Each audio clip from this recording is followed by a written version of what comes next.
Hello everyone, কি অবস্থা সবার? আশা করি সবাই খুব ভালো আছেন। আম back with another video. So এই ভিডিওতে আমি ট্রাই করব আপনাদেরকে একটি ডিটেইলড আইডিয়া দেওয়ার যে কারেন্ট সিচুয়েশনের উপর বেস করে আপনি কোন কোন কান্ট্রি আপনার চয়েস লিস্টে রাখতে পারেন, যেখানে আপনি ব্যাচেলার্স এবং মাস্টার্সের জন্য খুব ইজিলি অ্যাপ্লাই করতে পারবেন, এবং যেসব কান্ট্রির ভিসা রিসক এখন কারেন্টলি খুবই ভালো। তো প্রথমে আমি যে কান্ট্রিটা নিয়ে কথা বলবো সেটা হচ্ছে বেলজিয়াম। স্টাডি অ্যাব্রড ডেস্টিনেশনের উপর বেস করে বেলজিয়াম স্টুডেন্টদের মাঝে খুবই একটি পপুলার অপশন। আপনারা যারা ব্যাচেলর বা মাস্টার্সে বেলজিয়ামের জন্য অ্যাপ্লিকেশন করতে চাচ্ছেন, তাদের জন্য বেলজিয়াম এখন খুবই একটি ভালো অপশন হবে, কারণ রিসেন্টলি ভিসা ইস্যু খুবই ভালো বেলজিয়ামের।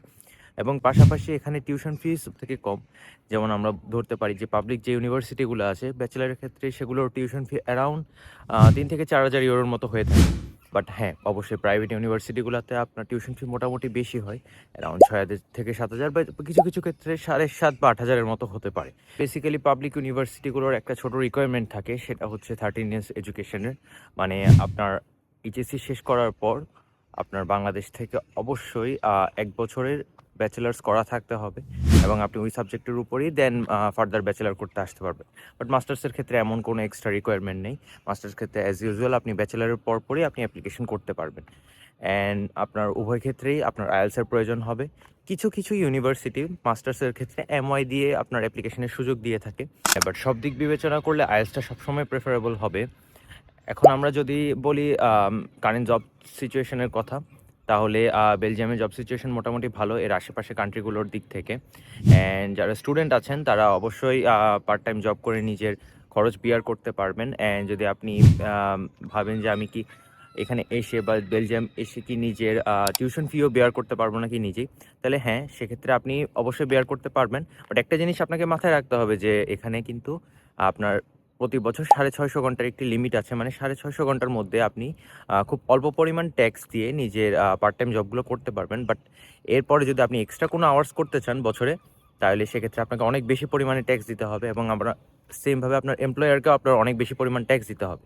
সো বাট সবসময় এখানে এটার একটা অল্টারনেটিভ অপশন থাকে যে ক্যাশ জব করার। বাট হ্যাঁ, আপনার বেলজিয়ামে অনেকগুলো সিটিতে আপনার ক্যাশ জব করার আপনি অপরচুনিটিস পাবেন। এইবার আমি বেলজিয়ামের কিছু মেজর ড্রব্যাকস নিয়ে শেয়ার করব আপনাদের সাথে।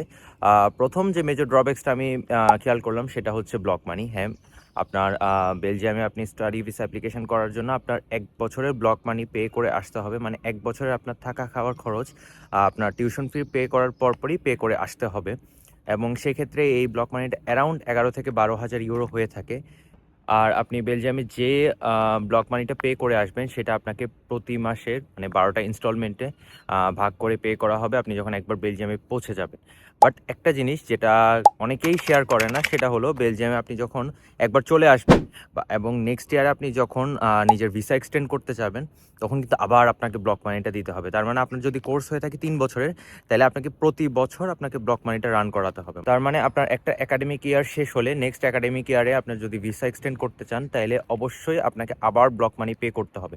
হ্যাঁ, এই জিনিসটা অনেকেই আমরা না জেনেই আমরা বেলজিয়ামে অ্যাপ্লাই করে দিই। বাট এই জিনিসটা অবশ্যই আপনার মাথায় রাখতে হবে যে আমি যদি বেলজিয়ামে আসি, তাইলে আপনার যত বছরের কোর্স থাকবে আমাকে তত বছরের জন্য আসলে বলতে গেলে ব্লক মানিটা রাখতে হবে।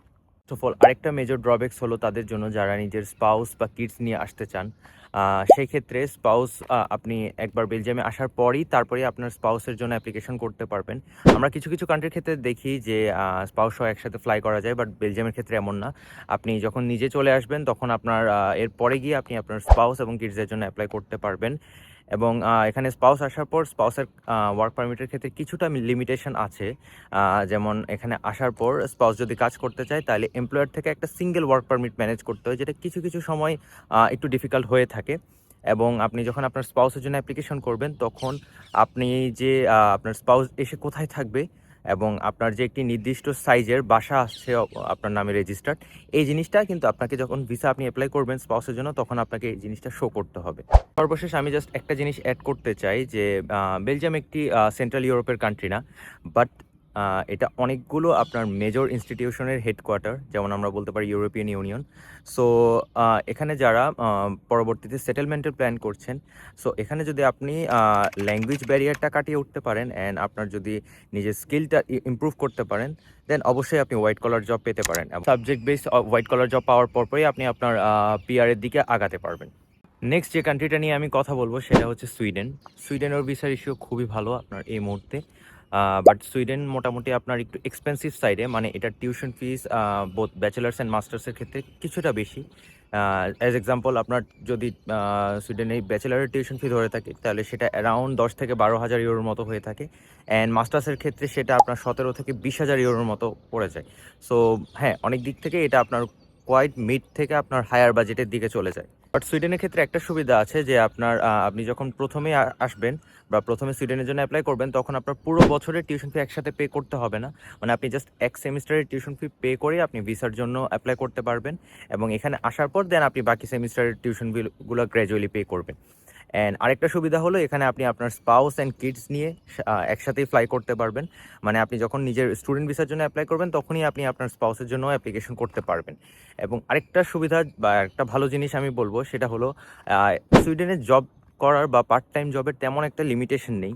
সো আপনি ট্যাক্স দিয়ে আপনি মোটামুটি অনেকটুকু কাজ করতে পারবেন, যেটা দিয়ে আপনি আপনার লিভিং কস্ট বা টিউশন ফিগুলো ম্যানেজ করতে পারবেন। বাট হ্যাঁ, অবশ্যই যেহেতু টিউশন ফিটা একটু বেশি, সো অনেক ক্ষেত্রেই এটা এমন হয়ে দাঁড়ায় যে আপনার ফ্যামিলি থেকেও কিছুটা ব্যাকআপ নিতে হতে পারে, বাট এটা সবার ক্ষেত্রে না, বেশিরভাগ স্টুডেন্টের ক্ষেত্রেই এটা হয়ে থাকে। অ্যান্ড অ্যাজ ইউজুয়াল আপনি গ্র্যাজুয়েশনের পরপরই জব সার্চিং ভিসা পাবেন। সো এই সময়টার মধ্যে আপনি যে সাবজেক্ট নিয়ে পড়াশোনা করতে আসবেন সুইডেনে, সেই সাবজেক্টের উপর বা সেই সাবজেক্টের অনুযায়ী আপনার একটা জব খুঁজে বের করতে হবে, অ্যান্ড দেন আপনি আপনার পিআর এর জন্য বা পার্মানেন্ট রেসিডেন্সির জন্য অ্যাপ্লাই করতে পারবেন। অ্যান্ড আরেকটা ভালো দিক হলো সুইডেনে, সেটা হলো আপনার ব্যাংক স্টেটমেন্ট। সুইডেনে অ্যারাউন্ড 18 থেকে 20 লাখ টাকার ব্যাংক স্টেটমেন্ট দিয়েই আপনি আপনার ভিসা প্রসেস করতে পারবেন। বাট অনেক ক্ষেত্রেই আপনার স্পন্সরের বেশিরভাগ কোনো এক্সট্রা ডকুমেন্টস প্রয়োজন পড়ে না। সো এই দিকটা থেকে আপনার সুইডেন একটি ভালো পজিশনে আছে, বা সুইডেনকে আমি একটি ভালো পজিশনে রাখবো। কারণ অনেক সময় আমাদের এমন হয় যে আমাদের স্পন্সরের সোর্স অফ ফান্ড দেখাতে আমাদের কিছুটা বেগ পেতে হয়, বা অনেকেই ফেকভাবে দেখানোর ট্রাই করে। সো এই ক্ষেত্রে সুইডেনে আপনার কিছুটা সুযোগ সুবিধা আছে যে আপনি জাস্ট নিজের ব্যাংক স্টেটমেন্ট দেখিয়েই আপনি নিজের ভিসা প্রসেসটা করতে পারবেন। বাট সুইডেনের ক্ষেত্রে কিছু মেজর ড্রব্যাকস হলো এখানে লিভিং কস্টটা কিছুটা বেশি, and I previously mentioned about the tuition fees that এখানে টিউশন ফিসটা একটু হায়ার সাইডে। নিজের টিউশন ফিস এবং লিভিং কস্টটা ম্যানেজ করতে চান, দেন সেই ক্ষেত্রে আপনাকে খুব একটা বেশি হার্ড ওয়ার্ক করতে হবে। অ্যান্ড কিছু ক্ষেত্রে আপনার যদি ফ্যামিলি ব্যাকআপ থাকে দেন এই জিনিসটা খুবই আপনার বেনিফিশিয়াল হবে। বাট হ্যাঁ, যদি নিজেই সবটা ম্যানেজ করতে চান দেন অবশ্যই আপনার খুব হার্ড ওয়ার্ক করতে হবে, যেহেতু living cost and tuition fee দুইটাই একটু হায়ার সাইডে আছে। অ্যান্ড আরেকটা মেজর ড্রব্যাকস হলো সুইডেনের আফটার স্টাডি জব মার্কেটটা কিন্তু এখন অনেকটাই কম্পিটিটিভ। সো আপনার যদি প্ল্যান থাকে যে আপনার গ্র্যাজুয়েশনের পর একটি হোয়াইট কলার জব নেবেন, সো তাইলে অবশ্যই আপনাকে সুইডিশ ল্যাঙ্গুয়েজটা রপ্ত করতে হবে। এছাড়া এই কারেন্ট জব মার্কেটে সার্ভাইভ করাটা অনেক টাফ। অ্যান্ড লাস্ট যে কান্ট্রিটা নিয়ে আমি কথা বলবো সেটা হচ্ছে জার্মানি। আমি এই ভিডিওতে বা এই লিস্টে জার্মানিকে রাখার একটাই উদ্দেশ্য, সেটা হলো বাংলাদেশ থেকে রিসেন্টলি বা বাংলাদেশ থেকে জার্মানির ভিসার ইস্যু কিন্তু অনেকটাই ভালো যদি আপনি আপনার প্রপার ডকুমেন্টেশন সাবমিট করতে পারেন। সেই ক্ষেত্রে ভিসার ক্ষেত্রে তেমন একটা মেজর প্রবলেম হয় না। জার্মানির পাবলিক ইউনিভার্সিটিগুলোর বেশিরভাগই আপনার কোনো টিউশন ফিস নেই, সো এটা একটা খুবই ভালো দিক। বাট হ্যাঁ, প্রত্যেকটা ইউনিভার্সিটিতে মানে প্রত্যেকটা পাবলিক ইউনিভার্সিটিতেই কিছুটা করে আপনার সেমিস্টার কন্ট্রিবিউশন ফি থাকে, যেটা অ্যারাউন্ড 300 থেকে 350 ইউরোর মতো। বাট আসলে অন্যান্য কান্ট্রিগুলোর তুলনায় এই যেহেতু টিউশন ফিস নেই, সো এই সেমিস্টার কন্ট্রিবিউশন ফিটা খুবই নেগলিজিবল। যেসব স্টুডেন্ট অলরেডি জার্মানি আছে তারা তাদের পার্ট টাইম জব দিয়েই এই কন্ট্রিবিউশন ফি এবং তাদের লিভিং কস্টটা খুব ইজিলি বিয়ার করতে পারে।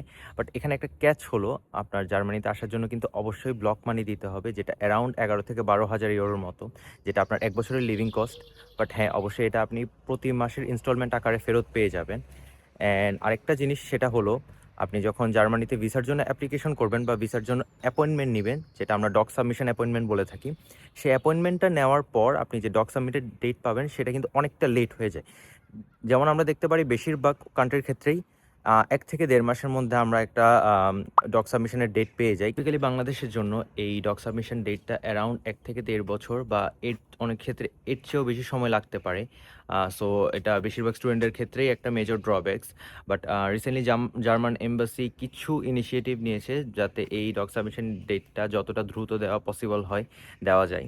জার্মানিকে কিন্তু অনেকেই ইউরোপের পাওয়ার হাব বলে থাকে। সো এখানের যে ভাস্ট জব মার্কেট আছে সেটাকে প্রপারলি ইউটিলাইজ করতে হলে আপনার জার্মানি আসার পর থেকে এখানে লোকাল ল্যাঙ্গুয়েজ জার্মান ল্যাঙ্গুয়েজটি অবশ্যই রপ্ত করতে হবে অ্যান্ড পাশাপাশি নিজের স্কিল এবং সিজিপিএকে অন পয়েন্টে রাখতে হবে।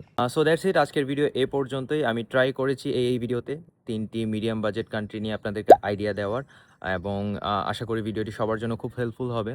আপনারা যদি চান যে এই ৩টি কান্ট্রির কোনো একটি কান্ট্রি নিয়ে আমি ডিটেইল ভিডিও বানাই, then please comment down below. And next ভিডিওতে আমি ট্রাই করব যাদের বাজেট অ্যারাউন্ড লো থেকে মিডিয়াম তাদের জন্য একটি ডিটেইলড আপনার স্টাডি ডেস্টিনেশন সম্পর্কে ভিডিও বানানোর। অ্যান্ড আশা করি সবাই ভালো থাকবেন অ্যান্ড দেখা হচ্ছে নেক্সট ভিডিওতে।